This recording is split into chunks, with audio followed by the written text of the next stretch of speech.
Hello everyone. I am Mike, and I actually had multiple things happen to me since summer, I guess. I wanted to make a couple of funny, hilarious videos about it, but I mean, just if I don't know if anyone would wants to watch that or not. Funny commentaries, much like Patty and Selma's trip to Egypt slideshow that when they kind of showed it off, Homer's brain kind of took a walk off the map. If you feel like giggling at my expense, though, I might do it. Admittedly, it's pretty funny and also loaded with like personal opinion. And in today's somehow weirdly politicizing climate of things that shouldn't be politicized, where everything is reinterpreted many times to make it fit one's own narrative. It's kind of hard to say things you really mean. Not that I somehow don't say these things, because I already did in previous videos, so not really afraid to do that. But my health's kind of been shit as of the last year or so, and I mean even worse than usual, and that's kind of saying something. Um, I'm not here to whine, none of that, but it's just the reason I'm saying is it's kind of almost frustratingly hilarious in that it's happening during a once in a 100 years pandemic, and who knew that would be happening on top of this, just as I kind of um, started living in my own apartment and started having a little bit of a life of my own, and then just then and there it kind of everything else fell apart. To me it's a little bit unnerving, but uh, you know it's like I couldn't be more surprised than if I found out that horses were really actually thousands of tiny ducks, you know, taped together. And unfortunately, this will mean that I'll have to have surgery in my throat, looks like, uh, which is supremely difficult and involved process for someone of my um, size and shape, which is almost comically ridiculous. But I guess enough doom and gloom. See what I did there? Doom and gloom. Forget it. Okay, fine. Cannot be a material here all the time. I mean, I'm not a joke writing machine. Although that would be a hilarious thing to see. 1,000 monkeys and 1,000 typewriters. You know, it was the best of times. It was the blurst of times. You stupid monkey. That's a Simpsons reference, by the way.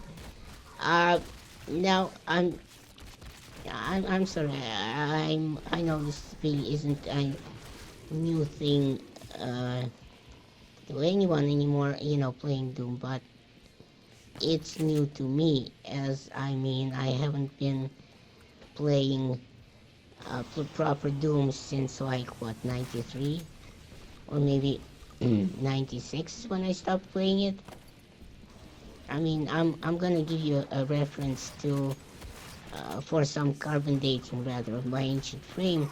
Not only did I play the original Doom and um, Wolfenstein, my parents also bought me that CD back then with the Master Levels of Doom, I think it was called, where uh, I mean these mods that these levels, these maps rather, that some people have created, and they were put on a disc and curated by actual id guys. And I mean, where else are you gonna see that today? I mean, a mod or something like that that was um, created by guys just, in their basement that gets greenlit by actual developers nowhere. That's what, unless GoFundMe, I guess. But so that's not really the story. The hilarious Doom here that happened that you play with your mouse. No, no, and it's even what makes this even more comical is this is an ultra wide, and I mean I'm playing. Oh my God, I'm so hilarious at it. I'm playing Doom right now in 21 by 9 um, layout, which is just hilarious. But it gets more hilarious, and this is a true story, bro. So, um, recently I was online, right, and watching this Doom video on YouTube on this fantastic channel called Decino, and I highly recommend this channel, by the way. About some of its story and how it was written, and enemies and weapons, and code and levels and maps and so on. And completely by accident, I come across this one um, photo of a Doom wall switch texture, which, well, the thing is, it's a gargoyle, right? And as I'm sure you've seen thousands of times before, um, and please follow me on this because it's going to lead somewhere, I promise. Some of these textures were hand-drawn, and some of these were actually scanned from, uh, wherever they could find it. And this one was actually scanned from a coffee table book um, in real life. A coffee table book by none other than Stephen King, of all people. And guess what? The photo actually comes from, imagine my surprise, a stone carving in a museum in none other than the Rodin Museum in my city, Philadelphia. Now, as soon as I saw it, obviously my pants got tighter, and I needed to see it for myself. The gargoyle, that is. And obviously take a selfie with it, which I did the other day, so um, I suppose scratch that one off the bucket list. That was a pitiful bucket list. Oh, and then there was another thing I did there, which to me seemed a little bit chuckle-worthy, so I'll include here. For reference's sake, it doesn't take much to make me chuckle, by the way, as you'll find out. So I had some time to waste before my van took me back home that day. So after this, the Rodin Museum, I went to the Motor Museum.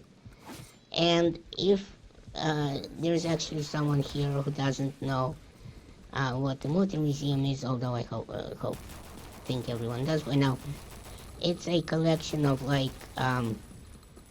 medical oddities, like birth defects, diseases, cancers, injuries, syphilis, mutations, and so on and so forth. Honestly, by far the most interesting museum I've ever visited. I highly recommend it. Well, along one wall of this museum is just shelves and shelves full of skulls. Every kind of skull. A syphilitic one, a thief, a cancerous growth, someone with a hole bashed through his brain pan, and another skull which made me do a double take. It said the word idiot on the description plate.